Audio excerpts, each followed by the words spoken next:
Get ready for a great show.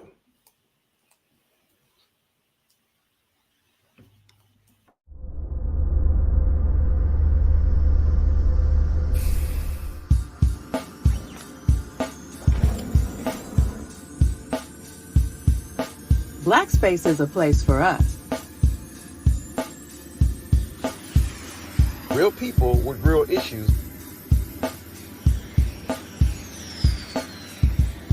Discussing real topics. Black space. A safe space for our community.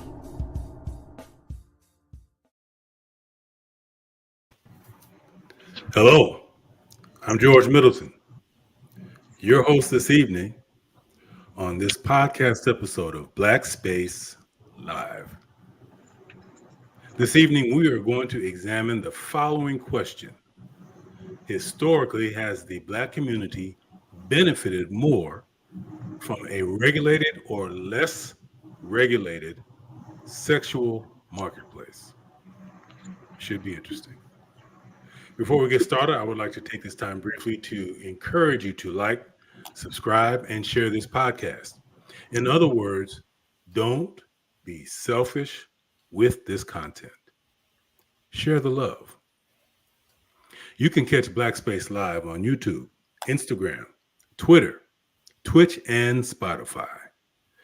You can also catch us on Anchor FM, Podcast Addict, Apple Podcasts, Google Podcasts, Amazon Music, and iHeartRadio. Look at the panelists we have here today.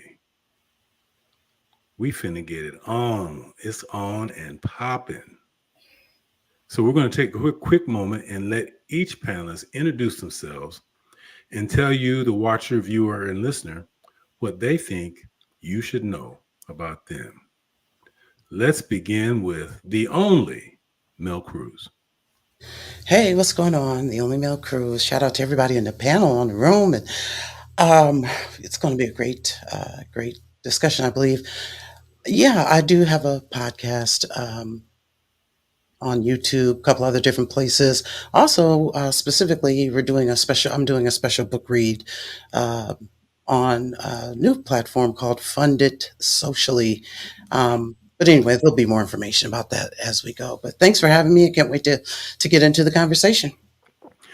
Welcome back, Mel Cruz. Thank you. China. Hi guys, Shana here. I'm actually just really excited to dive deep into this topic. So Oh boy. All right, China. I can feel it. I can feel your energy. Welcome. Thank you, George. And we have a special guest by the name of Tim West. Or Tiff. Yeah. Why did I say Tim? Tiff West. I'm already insulting the company. First of all, can you hear me? We sure can. Okay, great. Thank you. I don't know about special guest, but I am here as a friend of Mel Cruz. I am not a content creator. I am a fan of many. So like I said, Mel gave me a call not too long ago. As you can see, I'm in my hotel robe. But I definitely wanted to be here to lend my opinion and just support. Well, you could actually start your own podcast and call it that name, Hotel Robe. Ooh. And all the panelists Ooh. have to come to your show in a hotel robe. Oh, It is something that I will think about. And may I say, you wear it well. Thank you very much. All right, welcome to the show. Thanks. And then we have a mystery guest going by Fund It Socially. So how do you want to proceed there, Fund It? Hello, can you hear me? We sure can. Okay, awesome. So Funded Socially is the platform. It's a Black American platform. So yeah, we can go under that title. Also known as Black Majority. And we do a lot of Black American political conversation and discussion over there. Oh man. So I'm interested in what you guys got going on, and hopefully I can understand what the title is and try to add, some value to the conversation. And we are equally as interested in your platform. So thanks for coming. I'm going to want to learn a lot more about Funded. Welcome. Okay, so let's set up this context for conversation. Clearly, let's get it straight. We're not talking about the direct exchange of physical services for financial compensation. That's not what we're talking about. We're talking about the more broad social context of how relationships are formed. What is the exchange in that formation? What are the rituals? What are the rules? What was it before? What is it now? We want to, the world is at a major identity crisis right now. We're trying to figure some things out, from gender roles to spiritual roles to relationship roles. So, this should be a very relevant and thought provoking discussion. So, the sexual market value is the individual's level of attractiveness to the opposite sex. Each has their own dating power. The sexual marketplace theory analyzes sexual relationships in economic and market terms. Women can offer sex or exclusive sexual access to men in exchange for resources. Women compete by enhancing physical appearance and denigrating rivals' reputations. Now, that is the general uh, explanation of this concept of sexual marketplace. And me saying it here does not mean that I'm the final word or determiner. So I'm eager to hear other people's perspectives on this. But in terms of the context of the topic of the question, historically has the Black community benefited from a regulated sexual marketplace or a less regulated? Think about when clearly I'm probably older than all of you on the panel, in case you couldn't tell. Okay, Not at so all. in my day, almost all of the courting took place. Courting, and you young folks may not know what that term is. That's an old term too. Don't y'all call it hooking up now? Back in my day, we called it courting. It took place in the girl's home under the watchful eye of parents. And if the courting progressed, we might advance to the front porch. But we rarely saw each other without the presence of a chaperone. And marriage proposals during that time were frequently written. It was common at that time to see a man showing off by sending love letters and love poems, singing romantic songs like "My Girl." That's our love songs. Y'all love songs today? What's that one that always comes to mind? Thugs need love too. Wow. Okay. But we bought gifts for the woman of our desire. And the parents were seen as a part of this courtship practice. Today, my daughter growing up, in her generation, and these little young, I got other names I want to call them. I can't say it on here. Want to come up and just honk the horn and expect her to come out. Don't come knock on the door, say, "Hi, Mr. Middleton." None of that. I'm like, oh no, we're not rolling like that. And so back in my day, the parents' approval was commonly needed before the courtship could even begin. And then, you get into, early adulthood and you're out on your own. There's this thing called the 3-month or 90-day rule, where a couple tests out the relationship to see if they're compatible. And during these 90 days, couples learn about each other's likes, dislikes, possible red flags. Um, and then they decide if they want to pursue a long-term relationship. See, back in high school, it was like this. We'd write a note to the other person, and we'd ask, "Will you go with me?" That's what we had to do. We had to do that. Now, modern courting, on the other hand, is a bit more casual and relaxed. People have more options for meeting potential partners. Online dating, speed dating, apps, and the concept of hooking up is much more prevalent, where people engage in casual relationships, sexual relationships, without the expectation of commitment. I work as a therapist, and a lot of the young people that I work with youth and families, and I say, "So who's your girlfriend?" They say, "I ain't got no girlfriend, man. I just got friends." I'm like, wow. So that's the setup. And I've got a list of questions, but before I get into the questions, let me open it up to the panelists. What did you think about this little last minute monologue that I put together? Talking about, what the concept of the sexual marketplace is, and, the old way of doing things and the new way. What's your thoughts? Let's start with our company, Tiff, our guest. Wow, you want me to go first? Okay. Mm-hmm. I think it's a very interesting topic. I agree with courting, and how you described it. For you growing up, I am an 80s 90s baby. I was born in 82. I'm 41. So for me it is a little bit different from you, but I'm also born and raised in Texas, so I'm a southern girl. So raised in the church, you know believe in gender roles, believe in marriage, believe in all of those things that you don't see anymore. So it's going to be a very interesting topic tonight. I hope I'm able to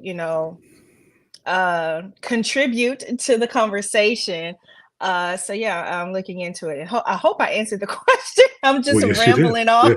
Yeah, yeah. There's no right or wrong on these discussions. It's just what's authentic to you. So that's great. Yes. So yeah, it's going to be a very interesting conversation tonight, because I'm kind of more on your side of the courting and the getting to know. However, I also grew up in the age where technology was just beginning, so I'm a little bit in the millennial side, but not really. So yeah, it's going to be a very interesting topic tonight.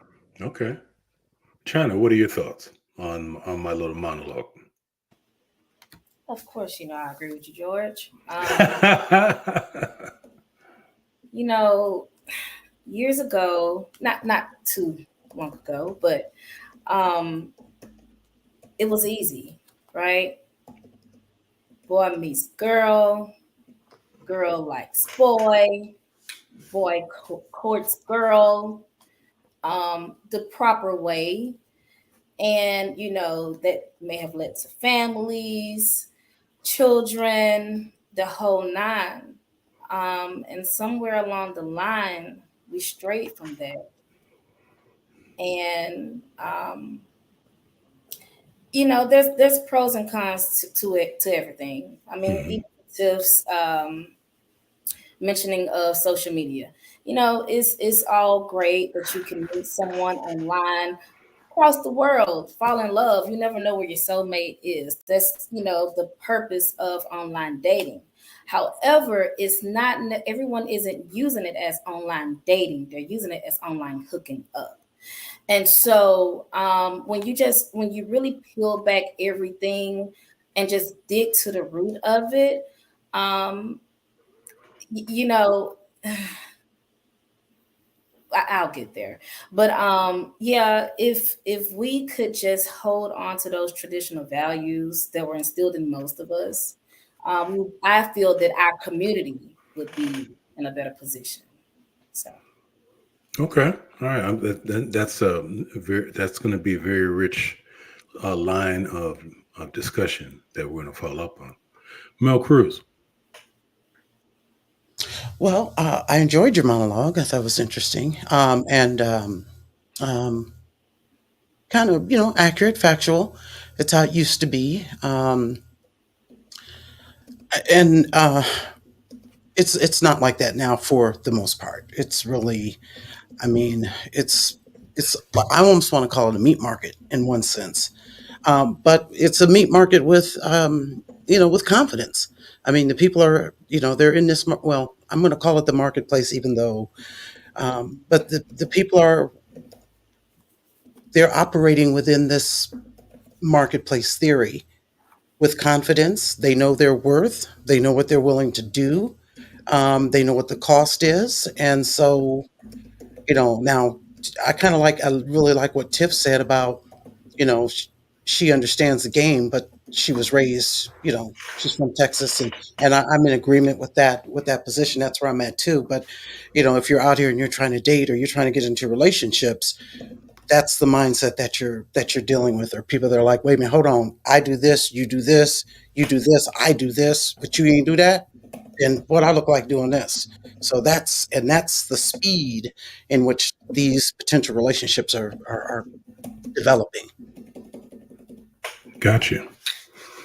Okay. Funded. What say you? Okay, yeah. Wow, yeah, I did appreciate you explaining the context of the conversation. Um,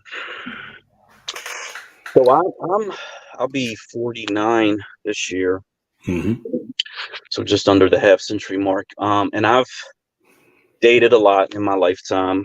Um, and I've seen the change. I think at least in my experience, a lot of this comes from what you described the conversation not being about actually seeping into popular culture and having this overwhelming influence on all things, especially digital. And so I think there is the chance for those who want to be extremely traditional to develop institutions or places where they can actually, practice those traditional values. But I think overall, the mainstream popular culture, the way that it seems, it's heading in a direction that, a lot of a lot of the youth just won't have those values. They won't even, because they're not going to have the experience with them, and then they're not even going to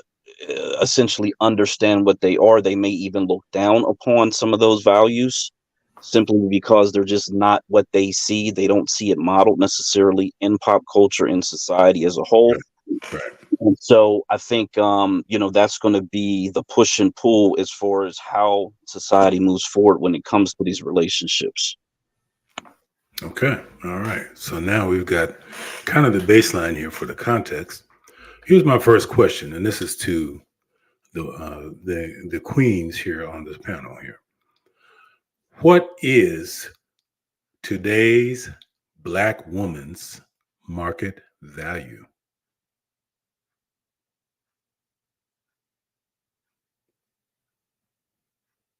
Ooh, I see some interesting facial responses. Oh, that's a tough question for me to answer. And the reason it's a tough question for me to answer is because I don't feel that the Black woman is desired anymore these days. I feel like more exotic women, more ethnic, other ethnicities are more desired than we are these days. And again, I think that comes with the cultural change, the shift that we've seen, especially with social media influences and music influences. Everybody wants that image that they see on TV and on social media and in music videos, and it's not necessarily the and I hope I'm not hope nobody takes any disrespect from this, but I am that girl, like the normal career driven, working, African American woman, black woman. So I honestly feel that black women are forgotten, black women are no longer desired. So if I had to put a dollar value on what most men would think our value is, it's probably zero. Like we have no value anymore because they're looking for something different. They desire something different. What a perspective. China, what say you? That's a powerful statement. Oh, George. So, um, I feel that our value has dropped. Um, she mentioned a lot of men, they want and desire the exotic woman. You hear it in the music. She's Blasian, or we hear it. And even and we do it in our own community. Little Wayne said it. This is just off the top of my head. Beautiful brown chick. I bet that something looks better red. And we doing it within our own community, right? So how can we expect everyone else to value us when our own men don't? You have Uh-oh, you're getting a little snap clap there, a little. okay. That's true. That is very Okay. true. I You know, 100% agree. All right. I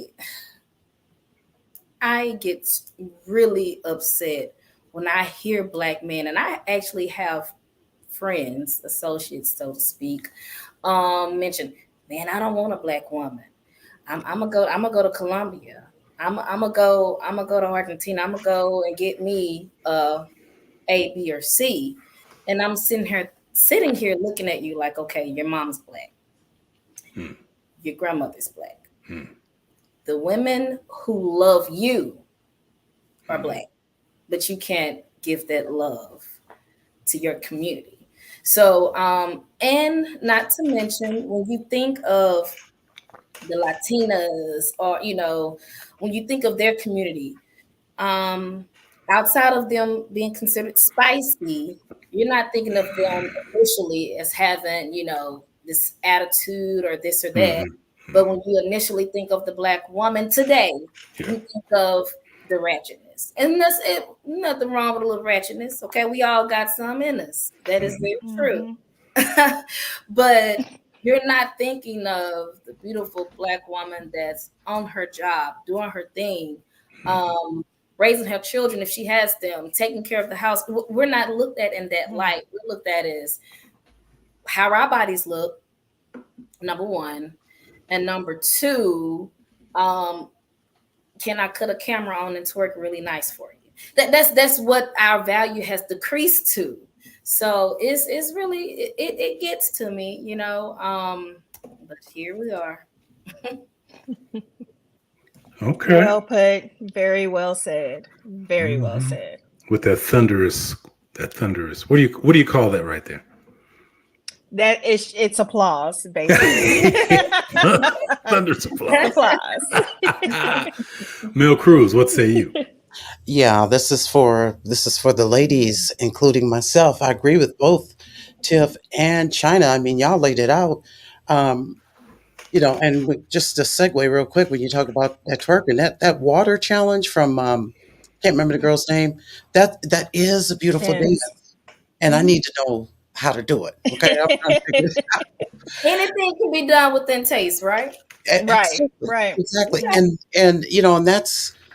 that's the biggest difference. So I find it's very interesting, Tiff, that you feel like there is zero value.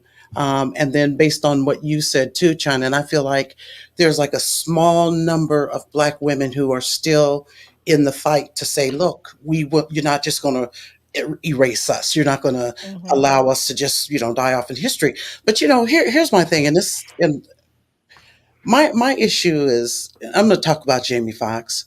Um, his, and I don't mean any disrespect or anything like that, but you know, his sister wasn't the most beautiful, you know, woman. And I think he showed some pictures of his mom and his sister, and they weren't really like the kind of, here you're a superstar, Jamie Foxx, and then you bring your family up and they're looking, the stereotype. And then if you notice, Jamie Foxx has been um, connected with every other type of woman except a black woman. And it's like, are you so embarrassed of your natural mom and sister? Was this just too much? Are you shocked? I mean, is this a trauma for you, Jamie Foxx? Um, so, I honestly think it is, but I do, I agree with what both of the ladies said, and I also feel that, there's a small amount of us who are out here trying to hold it down and remind, not just black men, but every man that the black woman, hey, we the best thing smoking out here. Okay. There we go. I couldn't agree Absolutely. more. Absolutely. All right, funded from a male perspective. What is the black woman's market value, if you see it as such? Yeah. Okay, man, this is wow. So first of all, let me say thank you to the women for expressing their honest opinions about their experience. It's hard to hear that, I'll be honest. And I think some of it comes from looking to the wrong examples, looking at celebrity, pop culture again, social media especially. These places are full of toxicity and in fact the opposite of what I would personally model in relationships. So I think if that's the source, then it's always going to go in a negative direction, because that's the design of it, to be quite honest. Yeah, but I wholeheartedly value black women. I think that whatever these issues are that do exist in our community, I think these are the conversations that we need to have, where it's just honest expression of what we feel is wrong. Because I think that, again, we're going to start losing generations of our people to this if we don't get ahead of it and, not so much correct the behavior, but at least challenge people on their worldview, if you will. Yeah, but so for me, because I'm coming from an alternative, quote unquote, relationship dynamic, but it's actually more traditional than what most people see as traditional. There are a lot of black men who absolutely love black women. I think part of the dynamic is that and I'll man, I hate to use a celebrity, but we all know who celebrities are. And this couple, their relationship, to be quite honest, in the roller coaster ride, and everybody's got their opinions of it. But I'm a Will Smith fan. I've always been a Will Smith fan, unless he does something that is completely insane. I probably will die a Will Smith fan. And the most recent video that they put out is where he's essentially holding his black woman in his arm and saying that I will love you and support you forever. I think that's the type of black male that we should model. And the interesting thing is he gets a lot of condemnation for being that type of black man in social media and other places like that. So, that's the I guess that's the walk that black men are going to have to walk. And there's a part of it where I think that for women who value their career and their advancement in society, Black men don't necessarily look to that as a positive, and that may be difficult to hear or even understand. Sometimes that's seen as a liability when it comes to a relationship, for some Black men, not all, but for some. So I'll end on that. Okay. So, that you covered a lot of ground there, and toward the latter part of your assessment, that's getting towards the direction we're going to definitely go, because this will steer towards the male side of the equation. But I want to dig down more into this assessment so far, which you all seem to be aligned on in terms of the low to zero value of the Black woman specifically in the marketplace. So what I'm going to say, I'm going to say something here that I hope stirs things up a little bit. And I want I want everybody just to be organic, just to jump in. You don't have to wait for me to call on you. Hopefully that what I'm going to say is going to spark this type of dialogue. But here's here's my view as it pertains to the market value of our Black women today. Feminism messed y'all up. You got in your own, you are getting in your own way. Now, when I say this, I'm not saying you specifically, I'm saying from a collective perspective. Today's Black woman, and again, this is not a criticism. I never judge, blame, or criticize. I'm just giving you fact of which you are free to dispute and disprove. The feminism messed y'all up. You co-opted the quote unquote white woman's um, movement, wrongfully thinking that that was going to equally apply to you. And on some level, society has rewarded the Black woman in a way that further divides the chasm between her Black man. And so there was a period where you would hear regular, I don't need no man. So as much as you all say, I don't, you would hear the man say, I don't need a Black woman. You heard quite regularly from women who were about of substance trying to make things happen. I don't need no man. I can do bad by myself. That was before feminism, though. And we had reasons for saying that. I mean, a real Black woman had reasons for Of uttering that course, phrase. of course, everybody has reasons, Mhm. but reasons and the decisions you make behind them don't always fall in alignment in terms of where you're trying to go towards your goal. So it's always, often in my work, I tell my clients, do you want to be right or do you want to be effective? Because often in life, you can't be both. Well, And so just because you have reasons doesn't mean sure.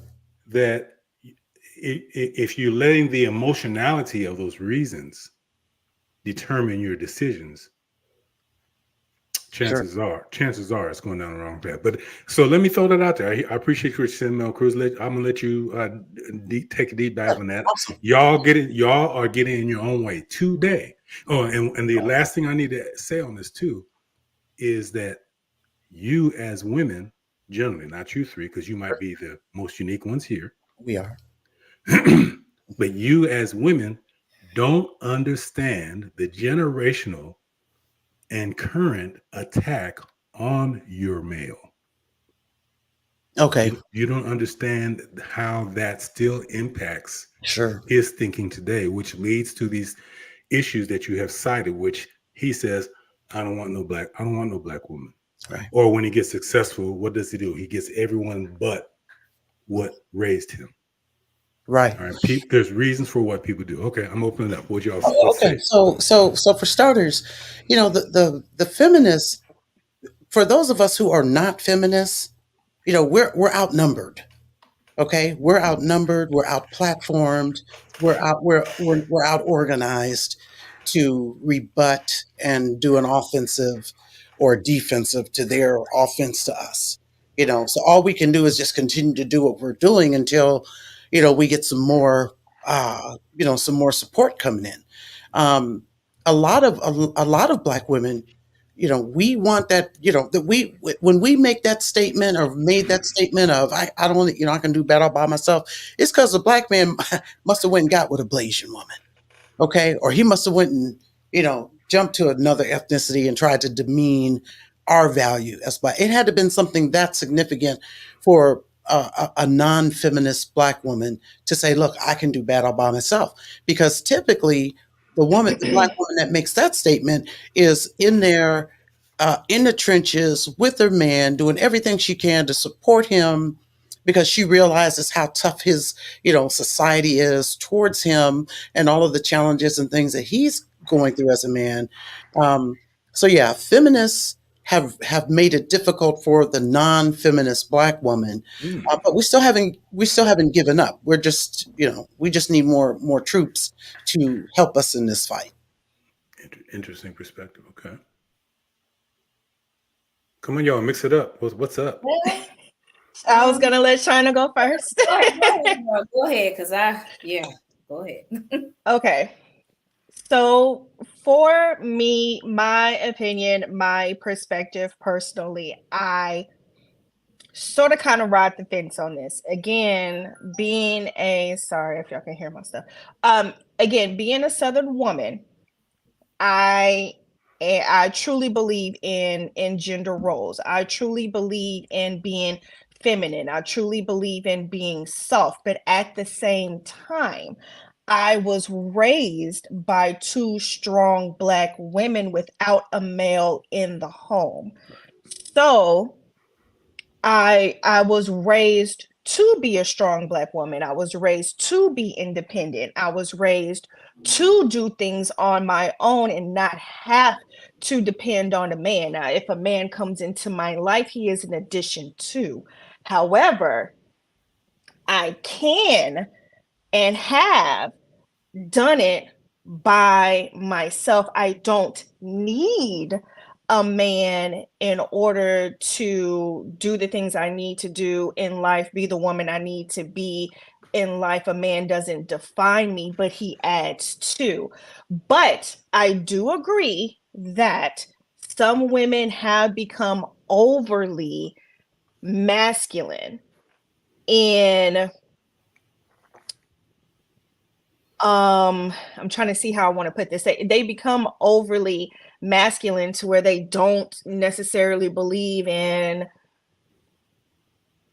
I'm trying to really the traditional correct the female, traditional gender roles of a female, right. because I do have a career. I travel for my career. I am in a relationship where I actually do live with my boyfriend. When I go home, I immediately turn it on. Yes, I am my femininity kicks in, and I am up in the morning, making breakfast, making lunch. I am cleaning all day. I am washing, I fall into that role as soon as I stop traveling and working. So again, let me ask you I this. ride the fence on it. Let me ask you this. Since you say you don't need a man for these other things, what do you need a man for?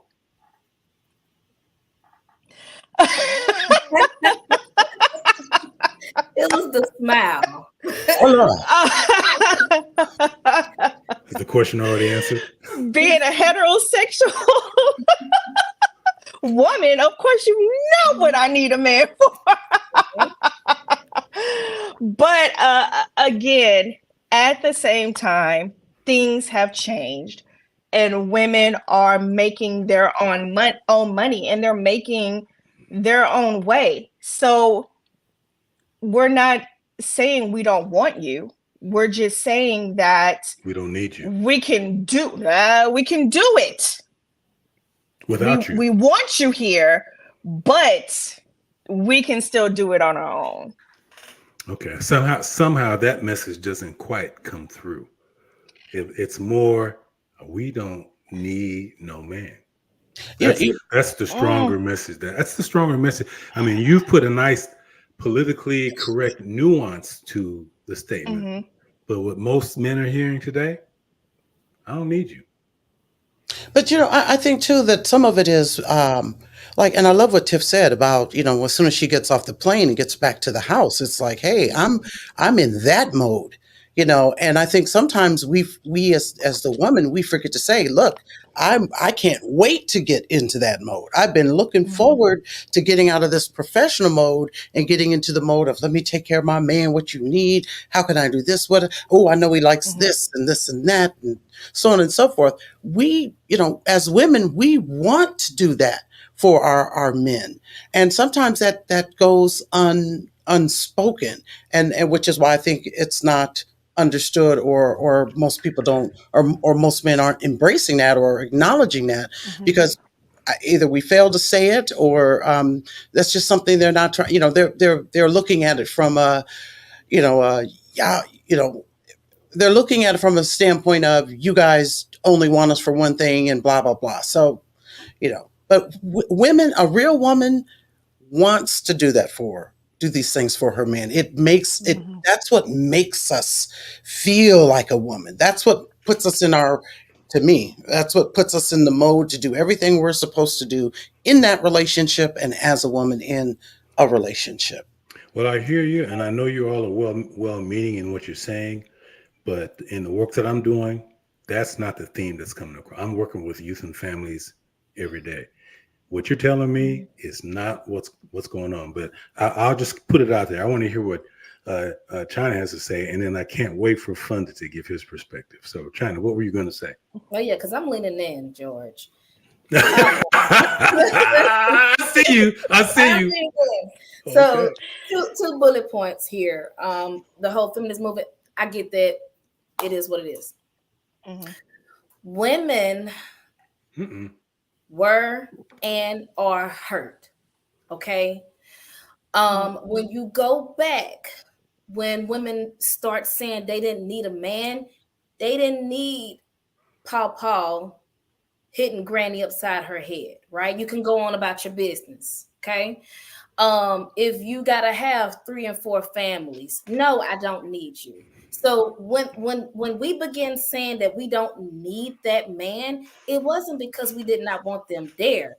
It was because I don't have to put up with your foolishness. Y'all can put your hands down right now. I see you over there, Cruz and West. Y'all can put it out, put them down.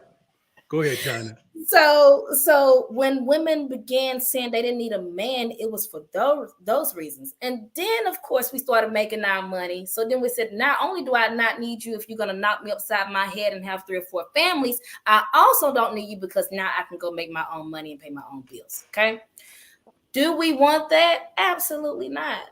We are doing our own thing, but I will tell you now, it is hard as whatever dating in Dallas, Texas, because a lot of people tend to think, well, what do you need me for? You make your own money, you doing this, you doing all that. I still need you, my guy. I still desire you. But I believe, when you look at the phrase, I don't need a man, I always go back to, okay, well, when do we start not needing them, right? Tina loved Ike, but she didn't need him hitting her upside her head. Okay. There's a lot of people who still have grandparents around, who grandmother may have been the side piece, so to speak. She didn't, that main wife or the wife, she didn't have to put up with that, so she didn't need him in that sense. So it's a little sticky, but on the in the same breath, men tend to think because a woman is doing her thing that she doesn't need him, right? I don't know a woman in my bracket who will actually voice those words. I don't. So let me push back on what you're saying. I hear you.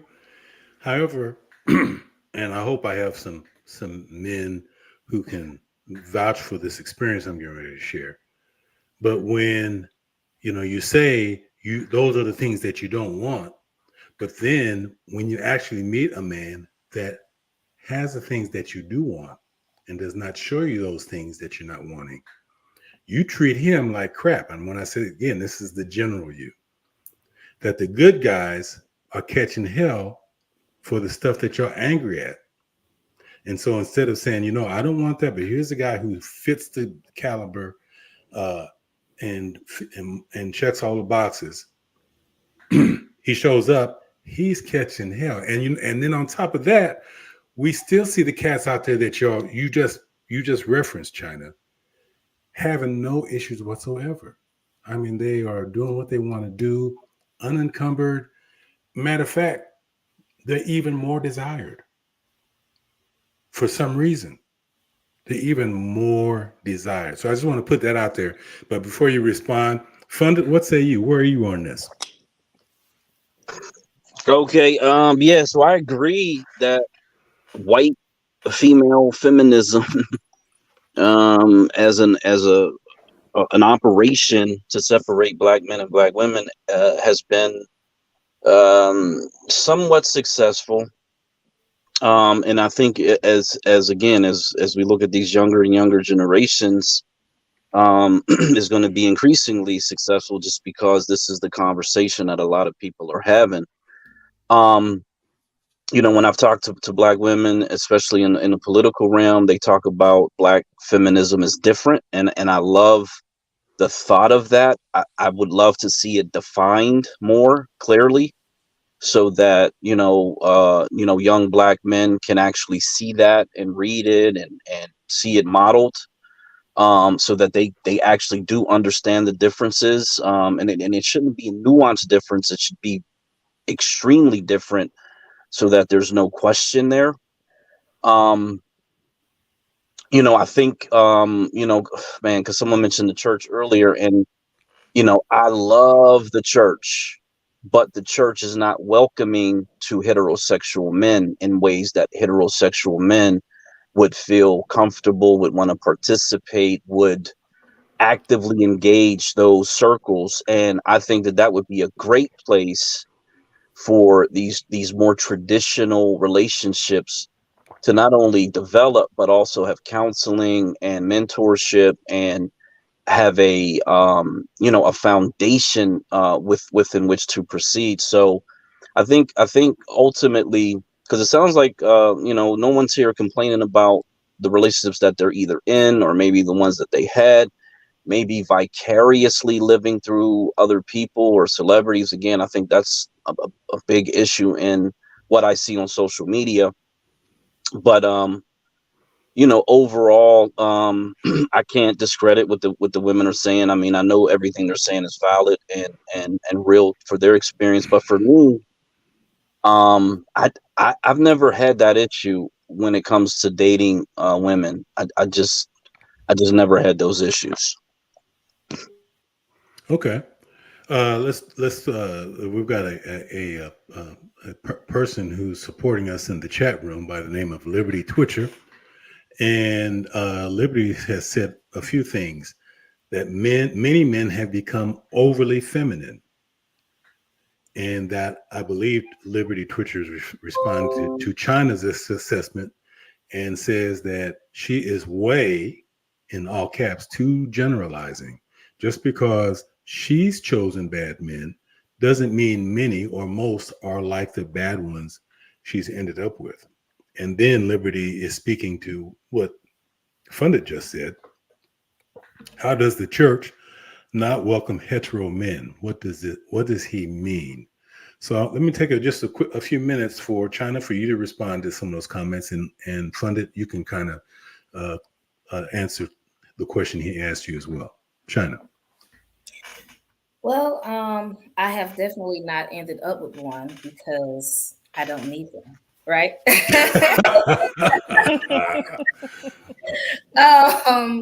I'm single, and it's not because I haven't come across great men, but just because you come across great men, that does not mean they're the person for you, right?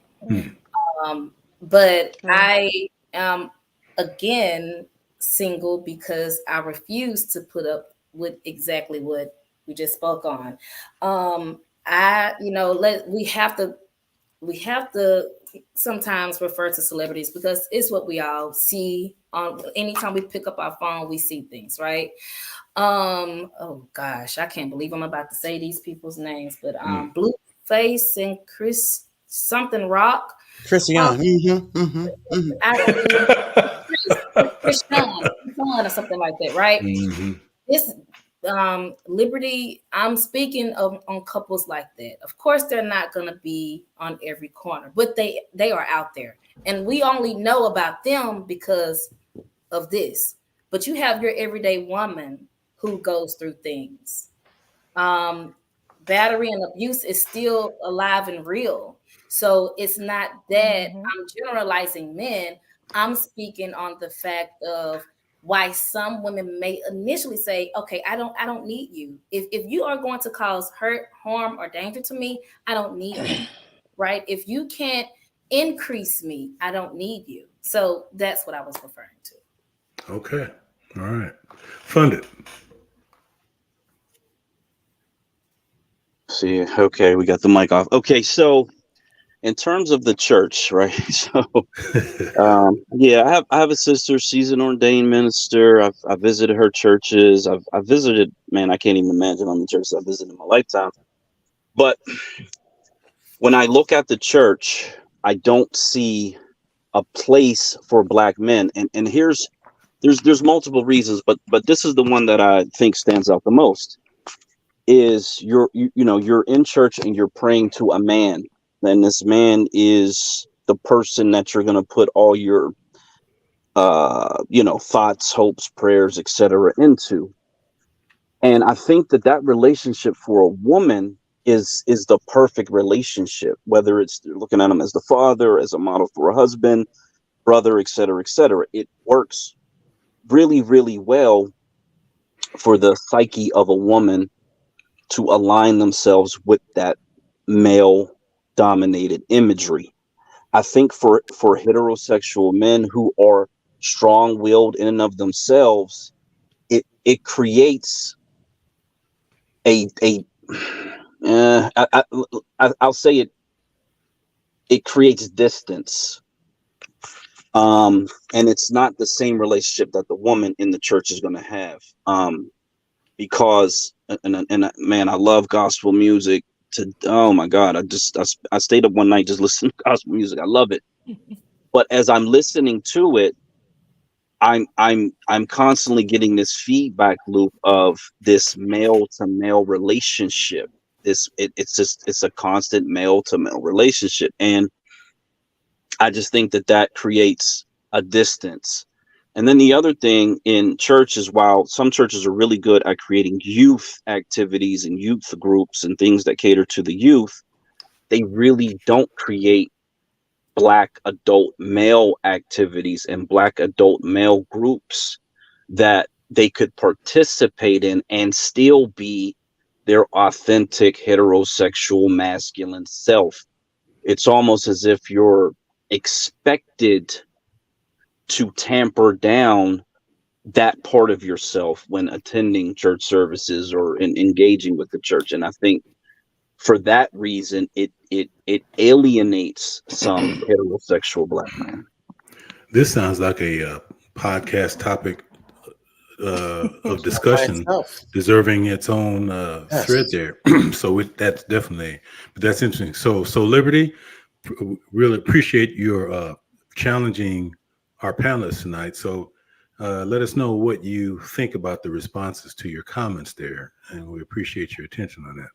We're getting ready to close up. So there's so many angles here, and what I want to do is we're gonna close this out on a round robin. I'm gonna put the queens on the spot here with this last question. Yeah, with this last question, because it's going to lead us into part 2 and probably part 3 and part 4, because this has been really good. This has been really authentic. I mean, y'all have not been scared to go there. So this was good. So again, hats off to the producer for coming up with this.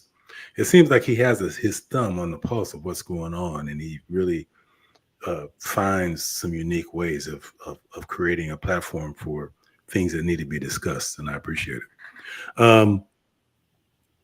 So we're going to start with Funda. We're going to start with you, and we're going to end with Cruz. Oh, Yes. And as I get ready to go to our closing round, I want to read these. Liberties is appreciative of the responses and thanks us and says very smart comments from all. So, okay, you guys did a good job. You passed. um, so, here's the thing. We're going to start with our company today, our guest.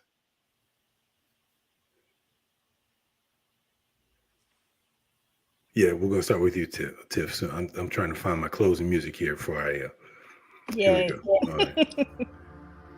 No, I'm sorry. No, we're going to start with. I'm sorry, my bad. We're going to start with funded first. My bad. All right. So, funded. What is the black man's market value? Oh wow. That's a great question. That's a great question. There's been times where I could express what I've heard the women express in terms of desirability amongst the people, if you will, or the women. I'm a truck driver. I'm on the road constantly. I work 70 to 100 hours a week. So I am sort of a unique individual in the sense that I don't travel in social circles. I don't work in an office. I'm not engaging with the opposite sex on a regular basis. So it's hard for me to answer that in terms of, the way communities may think of it. I think it's up to a black man to create his value, whatever that is going to be, whatever he determines it to be. I don't think it's something that should be subject to outside assessment. In a sense, I think a man, and I'm thinking about my son when I think of it, really needs to stand on his own 2 feet and be able to provide for the family that they create. And uphold a certain level of honor, honesty, trust, and dignity. But outside of that, in terms of relationships, I've never looked at a relationship in terms of my value because I'm a natural giver. I naturally just give until it is clear that I'm being taken, quote unquote. But yeah, I don't know. I would say every man should determine that for themselves. Okay, Tiff. For me, I think that the black man's market value is very high. Or as they would say, a successful black man, his market value is very high because every race or ethnicity of woman wants to be with a black man. So I think it's very high. I mean, they're the most desired these days, is how I see it from my perspective. All right, China. She took the words out of my mouth. Every man wants to be you, and every woman wants to be with you. I'm the successful black man. Um, you know, Going back to slavery and buck breaking and things like that, you guys Mhm. have always been envied because you're strong, you're powerful, you're beautiful. I mean, I mean, look at yeah. I'm just saying. And the successful black man, his value is at an all-time high. It's at an all-time high. All right. The only Mel Cruz. I mean, yeah. I mean, I can't disagree with what you know what Tiff or China said, and I totally agree with what Black said about himself personally. I mean, yeah, the black man's value, market value, it's up there. A couple of caveats, but for the most part, he's valuable. He's an MVP. That's what the black man is. And what is their value again? Most valuable. But what are the components of that value? What are the specific items of value? I would say the man's ability to. I'm going to use Black as an example because he's done. I mean, damn, you you as well, George. But Black, you have really just. I mean, you've stepped up for Black men tonight on this panel. You listened. You actually. I appreciated so much what you said earlier at the beginning of the conversation about when we all expressed our views. You're like, oh wow, that's kind of tough to hear. You have a standard. They have a standard. And that's a valuable component. A black man willing to give without reservation, if you will, not being an idiot, but giving, because that is the natural part of being in a relationship, and just whether it's platonic or whatever, romantic. So yeah. I mean, I could go on. I know you're trying to wrap it up. No, this is all good. All right. So what I'm going to say may or may not make sense to you. China has heard some of this in previous podcasts before, but I'm saying this to provoke thought, and hopefully it will be something that you will, as panelists and the ones that are listening, will meditate over until the next show.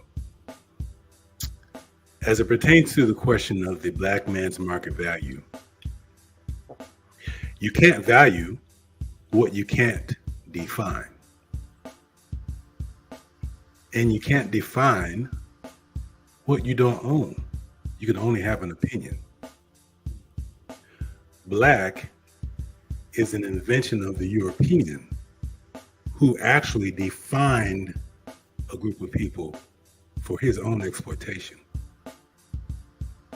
And we're seeing today how much we don't own anything remotely associated to black, with the banning of critical race theory, allegedly, history from our school books and curriculum,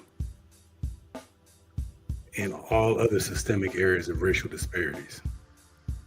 So, I know that sounds totally unrelated to this question, but it's very related, because all of the issues that you all discussed are a direct result from what I'm speaking of, and this is all statistically supported. So I never speak personal opinion, and that's why I'm really excited to have Funded here, because his platform is based on this the black male. So I'm definitely looking forward to him coming back and us digging deeper into that. But again, it's great to say great things about black men and black women, but if you're looking in every systemic area of quality of life, we are at the lowest of the low, and we don't own anything. So think about that. Well, okay, this has been good. Well done. Yes.